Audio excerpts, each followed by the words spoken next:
Hey, it's Joanna Hunter here from joannahunter.com. I hope that you can see me. I am just going to check. Should be on my Zoom, so I'm just going to check that I'm where I'm supposed to be and check in with you guys. Come and say hello if you are. Come and say hello. Where are you at? Let me see.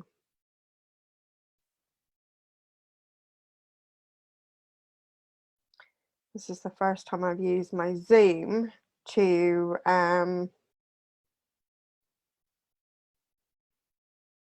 first time I've used my Zoom. So come and say hello and let me know where you're at. And if you're just jumping on, it'd be great to hear you. Get myself on stereo now. So hi guys. I'm seeing Fiona and Lynn. Come and say hello. Let's put this on silent. And so I can see the comments there. Right, I just don't know how all this displays. So let's have a look. So yes, I thought I'd just try out my Zoom with my Facebook. So I had a really interesting conversation yesterday with in meditation with the COVID-19 virus or the coronavirus. And yes, you can have conversations and meditation with anything, inanimate objects, viruses, anything.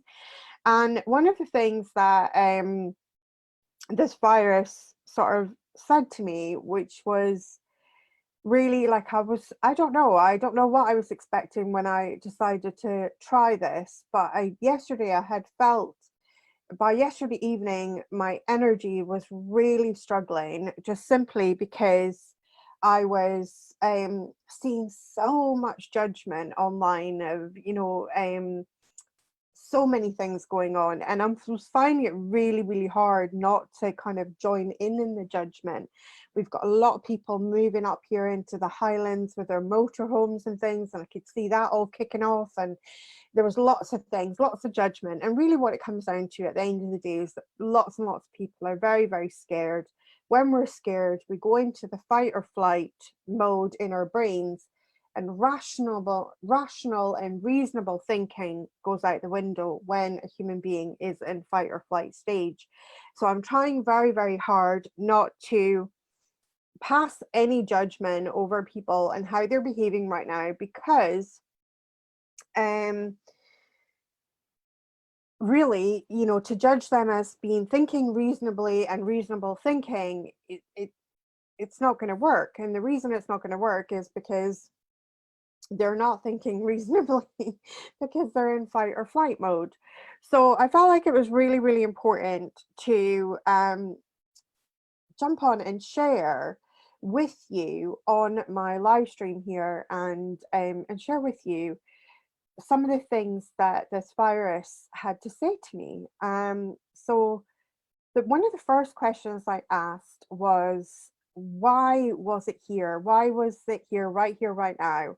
Why was it here right now? And what the virus said to me was, it asked me a series of questions, and the series of questions I have placed on my Facebook page. So if you are in on my personal page, you'll be able to see those questions, but I'll tell you what the questions are. It asked me, how many of you wanted to reduce your carbon emissions but didn't really know how?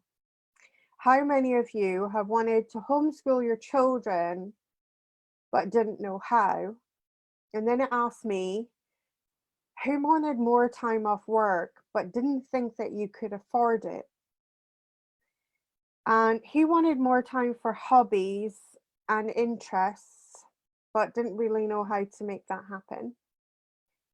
Who was scared of making changes in their daily lives in case it landed you in a big financial mess, but you really wanted to slow down? And then it said, who of you have felt this deep grief in the human collective? but you weren't able to fully express that grief.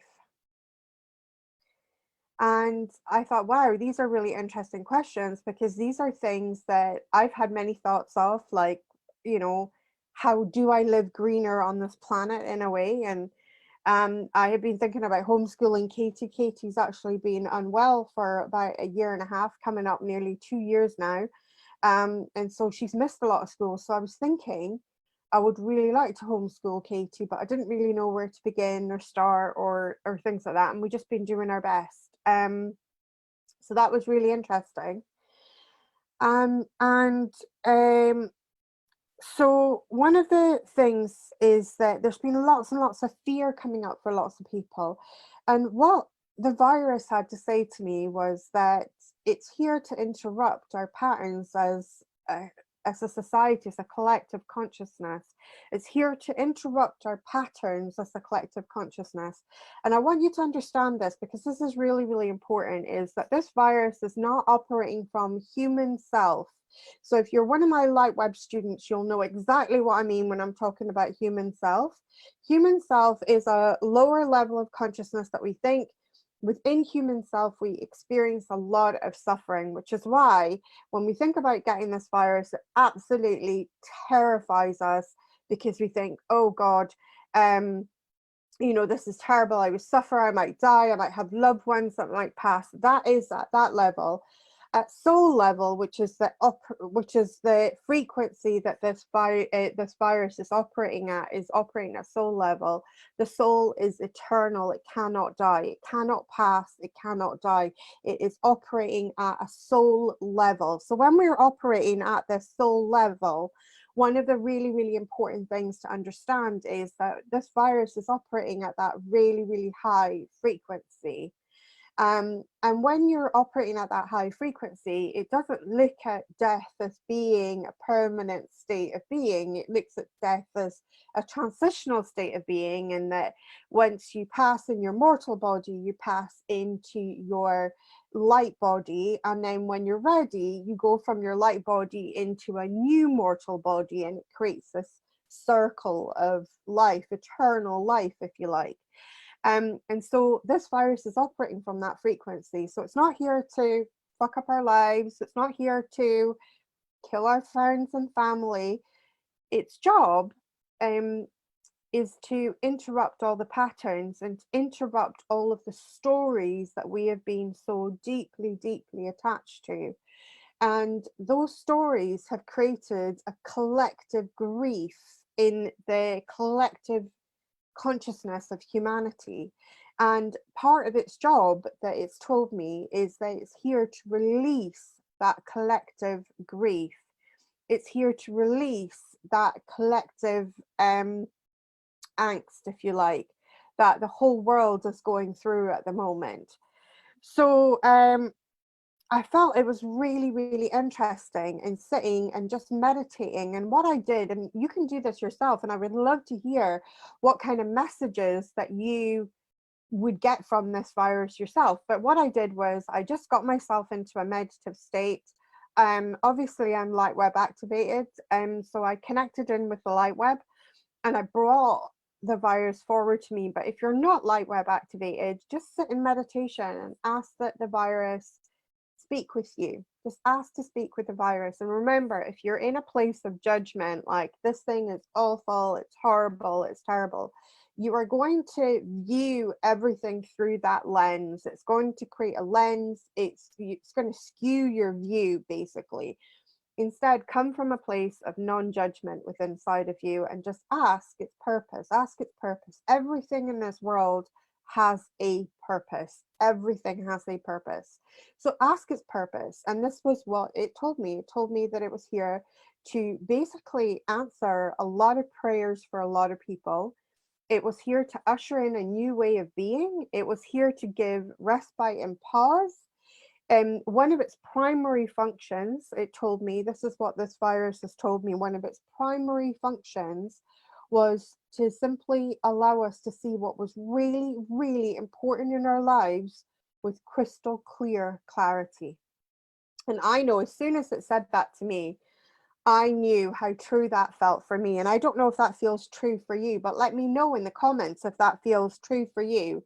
Because I knew that as soon as I heard that this virus said to me, it's here, I'm here to give you crystal clear clarity in how you feel about things, and what's important to you. I knew how true that was, because over the last couple of weeks, it's all I've been thinking about. I've been thinking about how important my family are to me. I've been thinking about how important my friends are to me.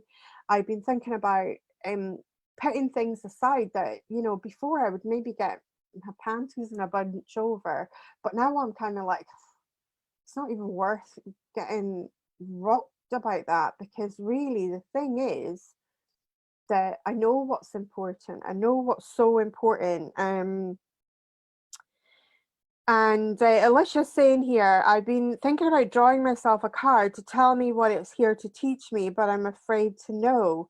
That would be very interesting. I think I might do some card pulls. Well, the death card is not about death.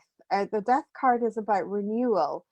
So the death card has actually come up a few times in card pulls that I've done over this virus. And what death is really positive card. It's really about renewal. It means an old way cannot keep continuing. The Sunday is the death card, right? That week is finished, but a new week starts. It's always, I hate the name of the death card, because it should really be death and rebirth, because they come together.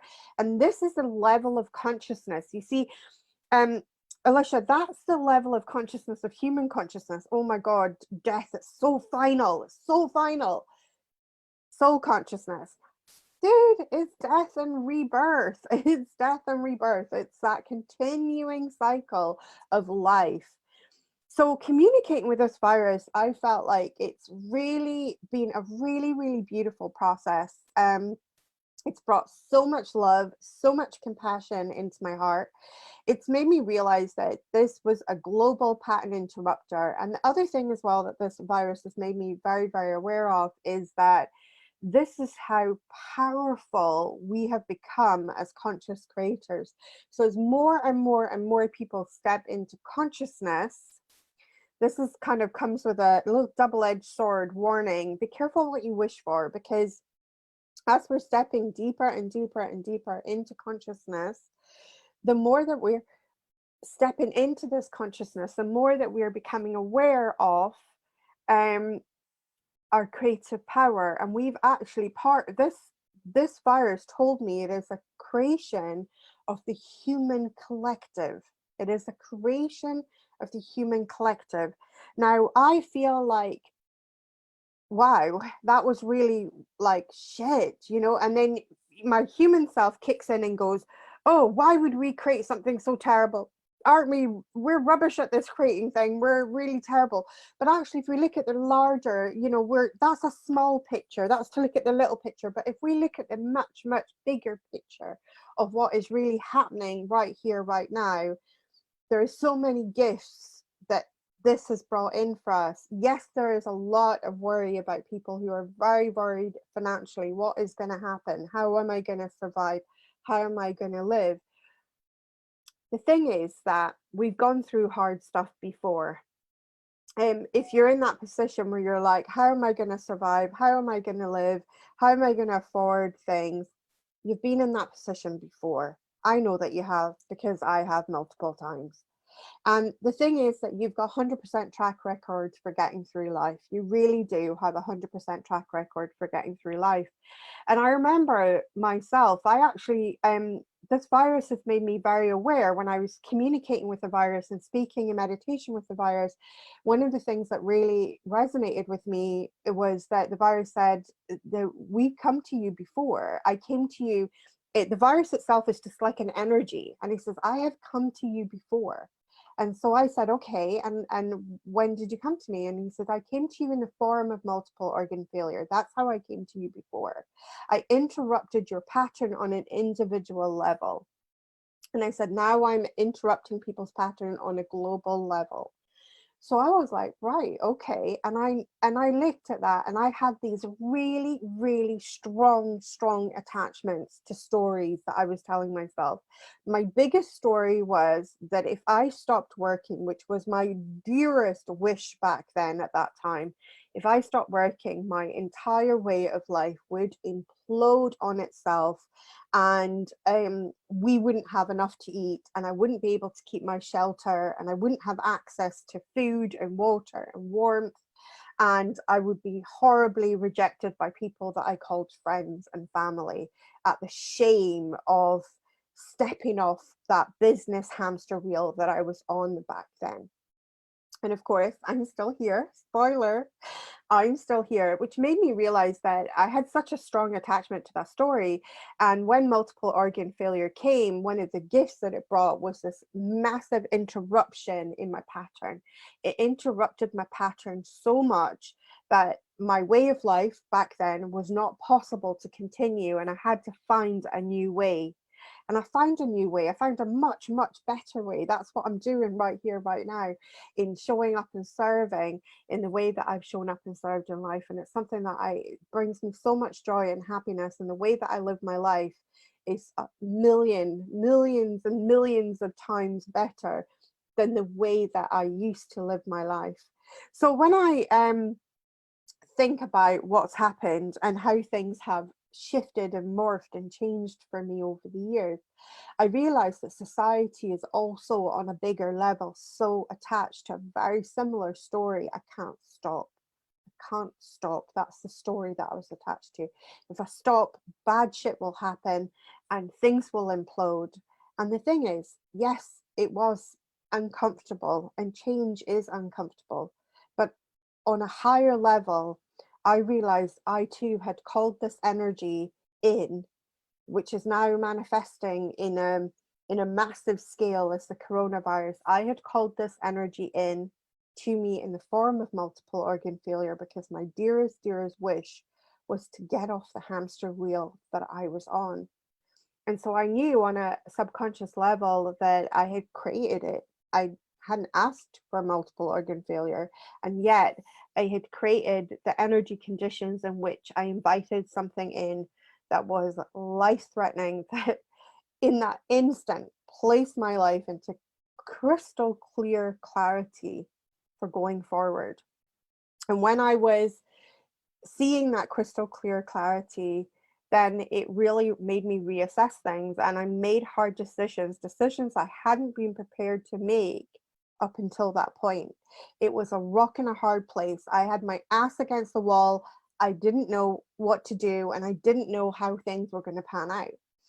And it forced a change on me, but it was a change that I had desired first. And I think that if you sit with this energy and you allow the energy of the virus to communicate with you in meditation, I think you will find that it will have gifts for you. It will have things for you to really important things to talk about. And it was a beautiful conversation. The energy of the virus itself felt incredibly loving. And I know that when you see the images from the hospitals, they're very frightening. But the energy of this was incredibly loving. It was incredible feeling of nurturing is what I felt. And it doesn't come with a feeling of malice or a feeling of anything horrible. It was just a deep sense of healing is what I felt very much. So let's have a look at some of the things. So Fiona is saying, I'm crystal clear clarity. Yes, this resonates. And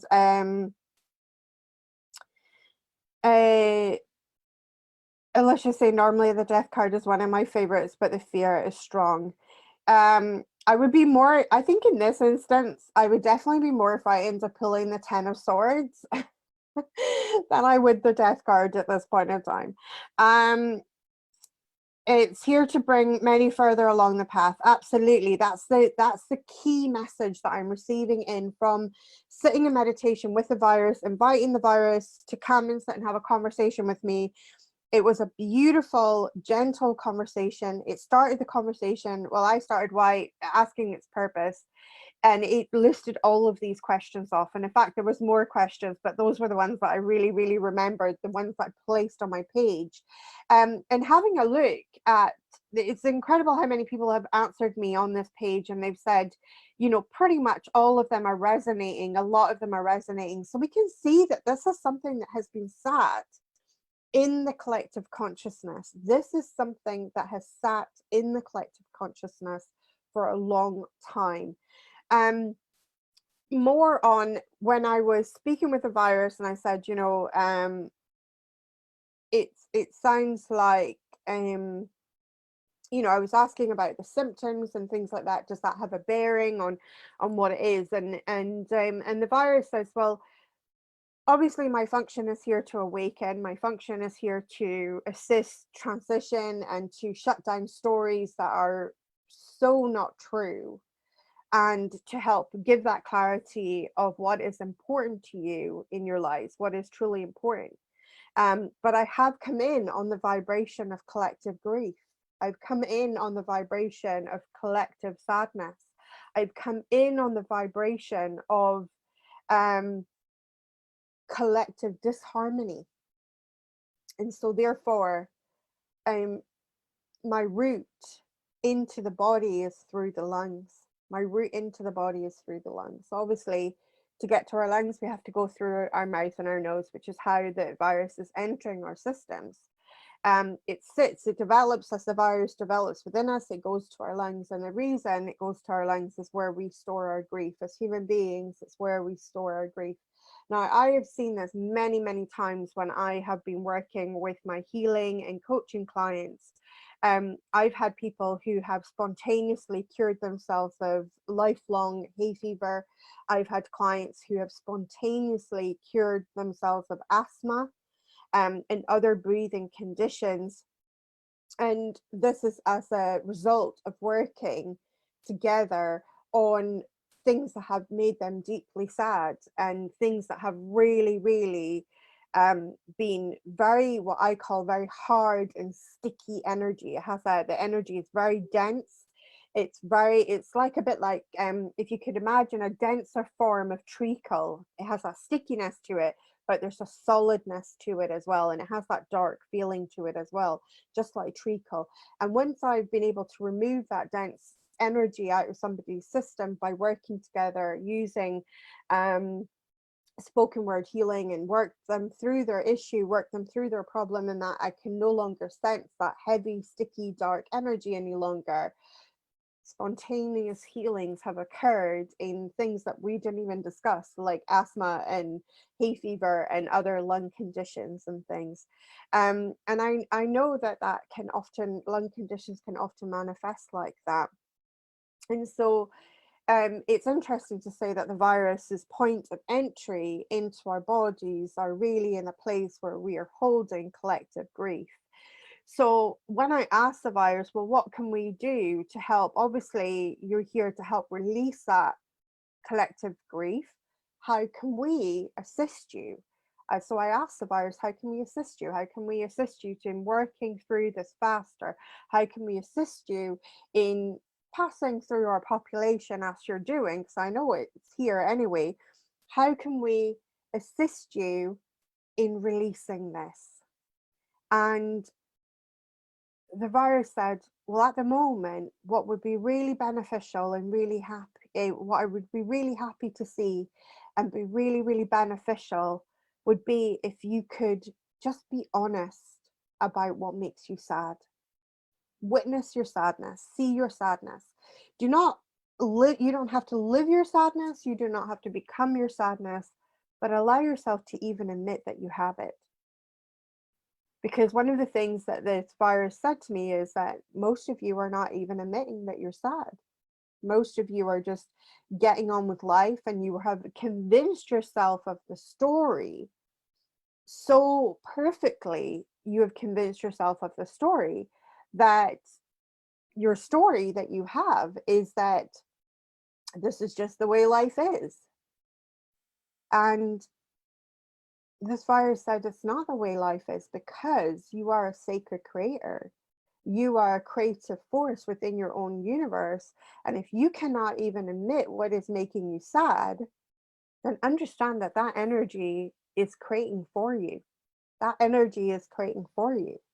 And it is your energy. And if you can take ownership of that energy, if you can take ownership of your grief, you can take ownership of your sadness, you can take ownership of what is making you feel diseased in a way, not at ease in your physical body, whether you have the physical manifestations of disease or not, it does not matter. What is making you feel not at ease in your physical body, sit with your energy. That is what this virus has said to me. Sit with your energy and emit your energy and then witness it.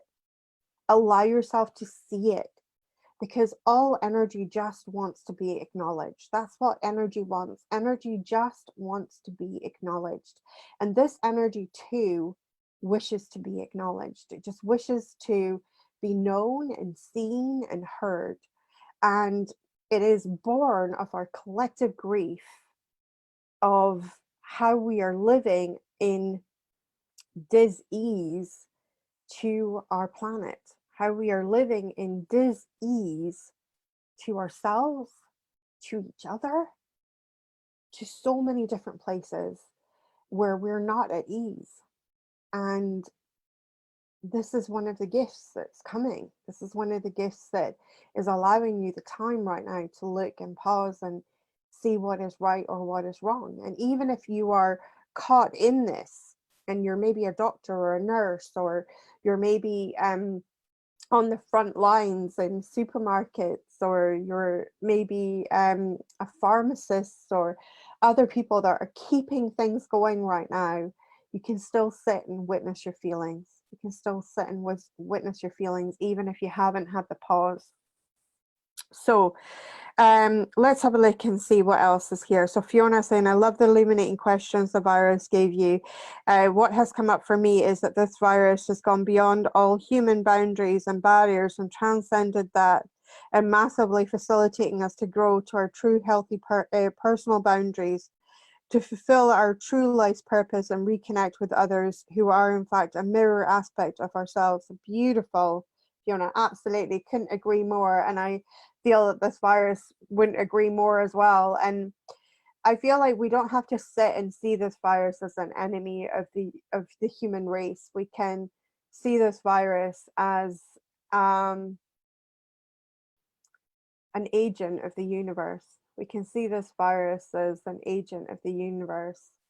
And this agent has shown up on a large scale. And it means that this agent has ultimately come from the collective consciousness of humanity at this time.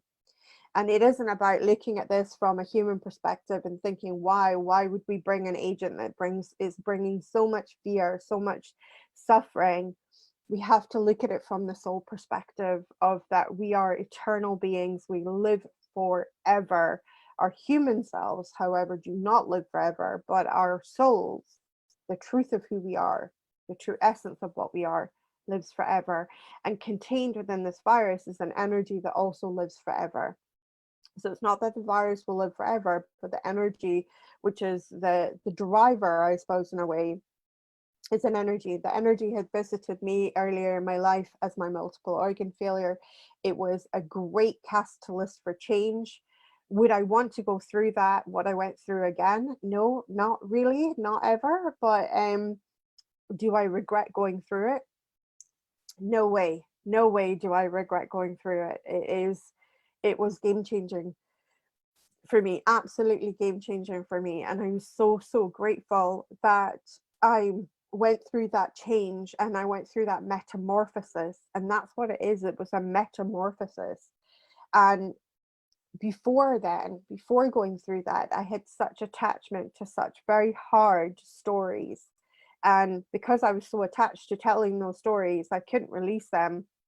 They were really, I could have released them if I was willing to look beyond them, but I couldn't. I didn't have the skills I have today.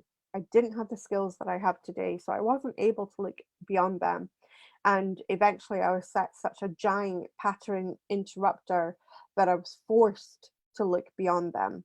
And in that state of being forced to look beyond them, I found a better life. I found a better way of living and showing up in my life. So I hope that this is really resonating with you guys of what this virus can bring to us and what we can sit with the energy of it. And I know that it's a very, very frightening time. I know that it's a hugely challenging time for many, many people, and especially our beautiful NHS staff here in the UK and any medical professionals right now. It's an incredibly challenging time. And I feel even in this, that um, the amount of people that have said who are homeschooling their children right now, and they're saying, oh my goodness, teachers need to be paid more. And the amount of nurses and doctors and things, and they're saying, they should be getting even more money. And yet we look at our society and look how we are structured, So what if this is bringing a change to actually value the people who really bring genuine value to our lives, like our teachers and our healers and our doctors and our nurses? These are the people who are bringing genuine value to our lives, as opposed to even our supermarket workers. Think how, um, I used to go to the supermarket without thinking anything of it. And, and it was just something that I had to do. I thought it's a chore. It was just something I did. And now I'm looking at each and every one of those workers who are working with Joe Public. They're not receiving danger pay. They're working long hours to keep us in food. And you know what?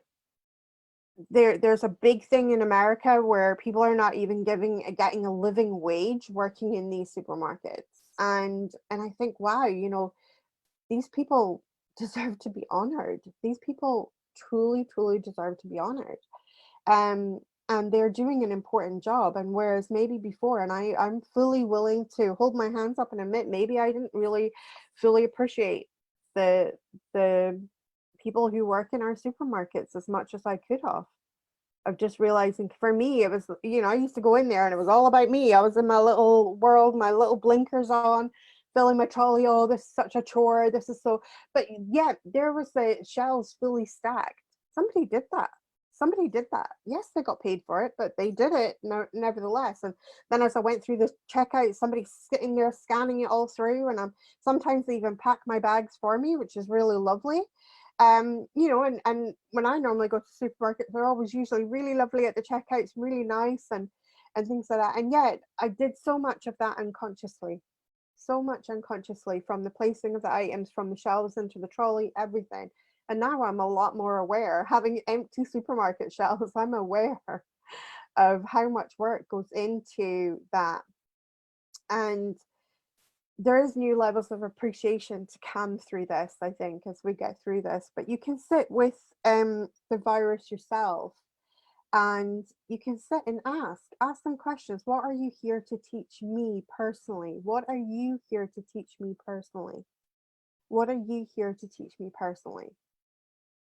And when I sat and asked for my own personal self, I got some beautiful insights of what this virus was here to teach me personally. um, to help bring into more, to dial up the clarity in my life. That was one of the keys, what the virus said to me. I'm here to really give you more clarity in your life. I'm here to show you how important service is to you. And it has been really important throughout this whole thing for me to show up and be of service. But it's really shown how important that aspect is to me, and how important that aspect is in me and in my personality as well. I'm definitely what I would call one of life's doers. I feel way happier when I'm doing something as opposed to when I'm not doing something. Um, so that's been interesting as well. It's been lots of things. It's given me an opportunity as well. It's putting some of my earlier lessons to the checkpoint and checking, are those earlier lessons checking out? So one of my earlier lessons in my life, if you've read my book Get Selfish, you will know one of the lessons was about getting selfish and honoring my own feelings and honoring my feelings. And this is really dialed up the volume, turned up the volume on this. And I think for many people, what this virus has done, and this is something else that the virus spoke to me about, was turning up the volume. How it's turned up the volume on many different areas of our lives. And I want you just to think about it. Where has it turned up the volume for you in your life? Has it turned up the volume on what's important for you? Has it turned up the volume on things that no longer resonate with you, but maybe you weren't fully willing to admit that, hey, these things are not resonating with me? Has it turned up the volume on what other areas has it turned up the volume on? I want you just to become aware of where is it turning up the volume for you, because it's really, really interesting in it's really, really interesting in how it's turning up the volume on many areas of my life. So tell me in the comments if it's turning up the volume for you in an area in your life. Is there somewhere now that you can kind of almost hear it much louder? So before maybe you were aware of the message, but you were kind of subconsciously aware of it. And now it's like, whoa, it's really in my face now. And I want you just to think about that. Where is the volume being turned up? So let me know in the comments. I know there's quite a bit of a delay because I'm on Zoom as I'm doing this, but I will get to those comments in just a second. And so sitting with the information that's come through is this giant global opportunity right now to step into higher consciousness versions of ourselves, to step up and become higher consciousness versions of ourselves. It's so important that we become willing to look beyond the surface of what we are going through right now in our humanness and transcend into our true selves, which is our soul selves. Our soul is eternal. It has lived many, many times before. It will live many, many times again. It is the oneness consciousness, the unity consciousness of the one divine being, which we are all part of. We are all aspects. Imagine one of the best ways that my spirit team Skylar has described this is imagine that we are all part of one human being, or just imagine a being. We're all part of one being, and we're all an individual cell within that being. So we're all an increment of that being, which is a cell, and we're all an individual piece of that being, a cell. And we're all, that's the oneness consciousness. So although each cell lives individually, it lives as part of a whole, and the whole forms the being.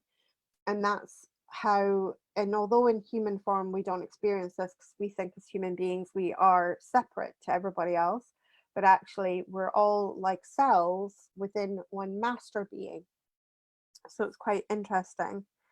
Let's see here. So Alison is saying, thank you, Joanna, you are incredible. Just the message I needed to hear. Sending some love from New York City. Sending you lots and lots of love in New York. That's beautiful. So Amy is saying, the volume is up on what is possible globally and collectively. The virus is helping others join me sooner. Amazing. Right? So it's making other people maybe clearer about what's important to them as well. So that's really beautiful. Alicia is saying, my family has been in my face about being and feeling free, and but I feel they are being dangerous. So for you, what the volume has been dialed up about your need to protect your family. So your need to protect your family, the volume is being dialed up there. Lynn is saying, I wish to be close to my mum and dad to support them. I was already there before, but now it is screaming at me. So the volume is right up. And do you know, I want to share something from my best friend, Lynn, because my best friend lost her father about just over a year ago. And it was very, very unexpected. And she said, you know, this has put a lot of things in perspective with her mum, and she's really dropped a lot of things in her life so that she can just be there for her mum. And she said, I used to take my time with my parents so much for granted, and now I just realize like what a gift it is, and that I still have this ability to learn from my mum. And even though I'm an adult, I still can learn so much from her. And one of the things that she realized was that she never really had the opportunity to really get to know her mom as a woman, as a person, and that this has refocused her and made her understand that she could really get to know her mom as a person and as a woman, um, in addition to having her knowing her as a mother. And that's been a really beautiful thing. And they've had some really amazing adventures together and stuff like that, and done some really amazing things together. And I think, how beautiful that something, out of the tragedy of the loss of her father, something so amazing has come as a result. And her relationship with her mom has really, really, really strengthened and become more loving, which is really beautiful. Um, so Fiona is saying, turning up the volume on my connection to my family from afar, and how I show up and serve my clients and community, and how I manage my time and my energy, and how adaptable and creative I can be, and so much more, right? So lots of volume being turned up there for Fiona.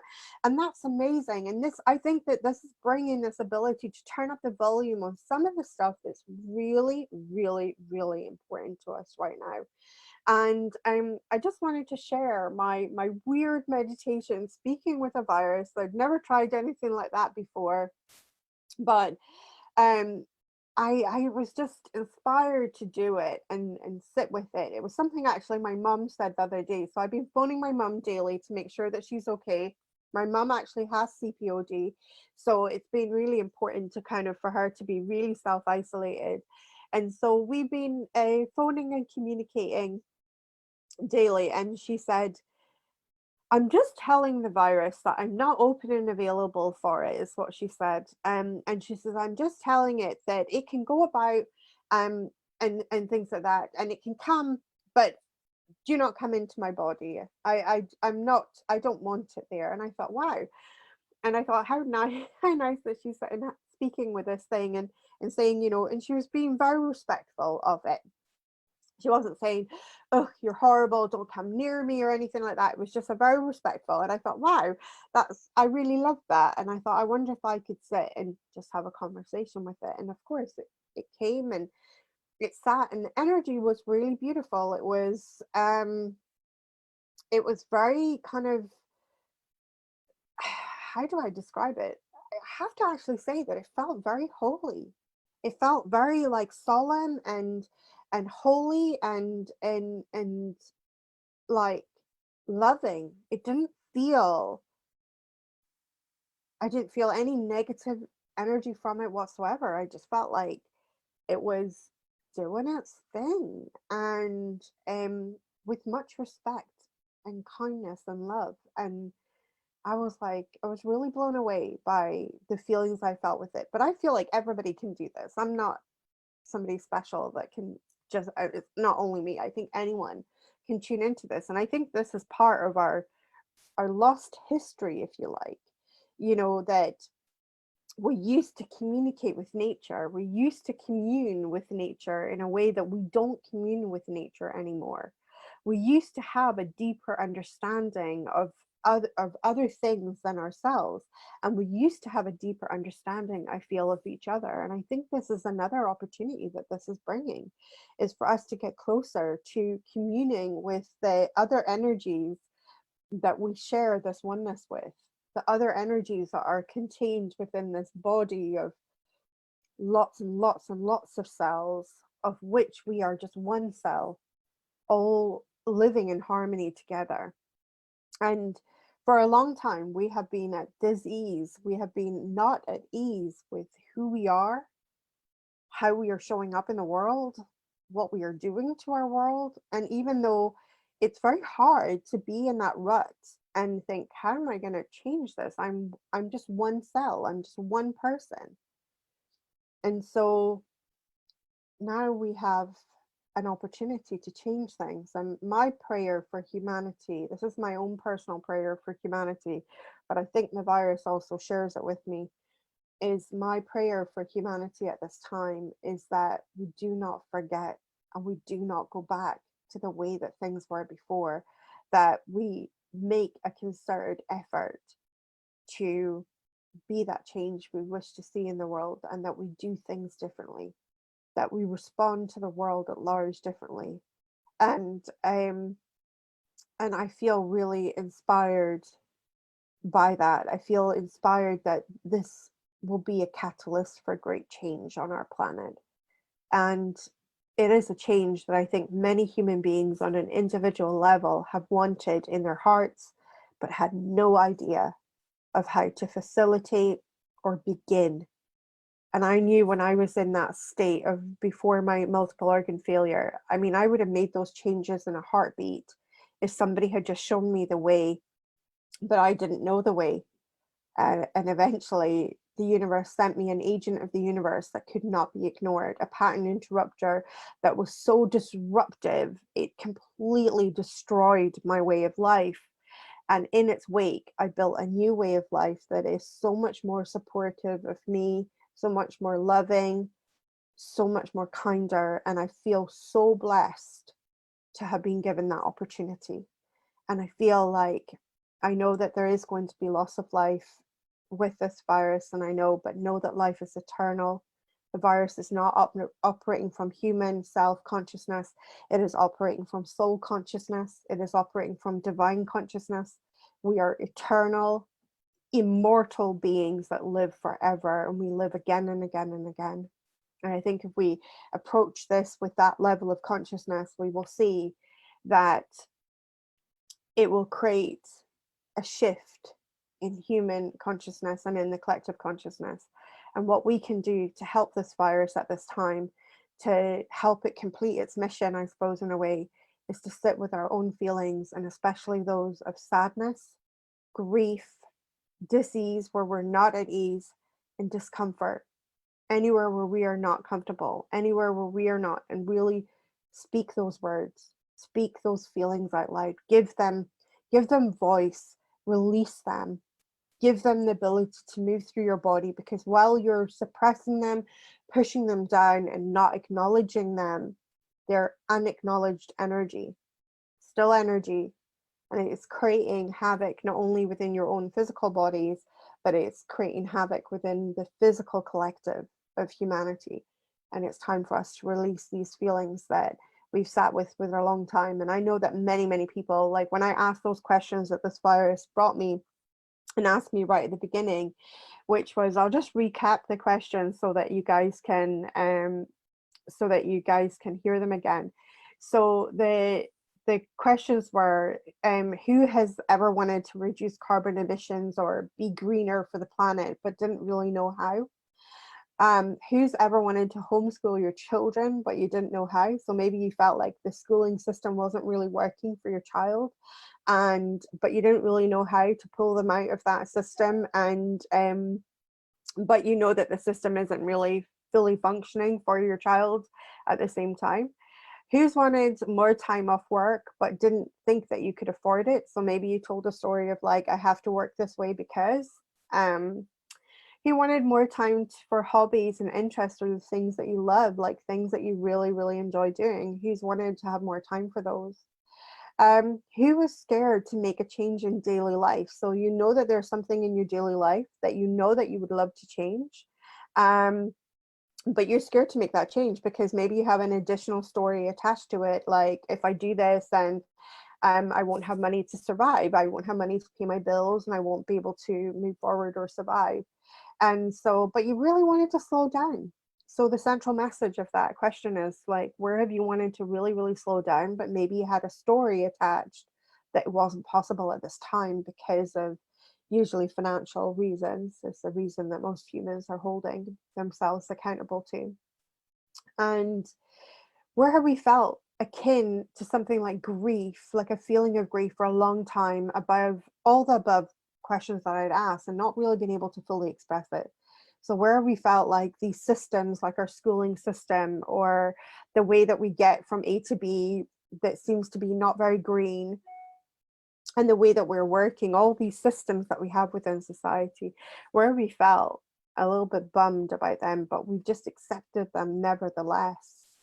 And then this is what this virus has brought, is a giant pattern interrupter for all of these things that we have been struggling with.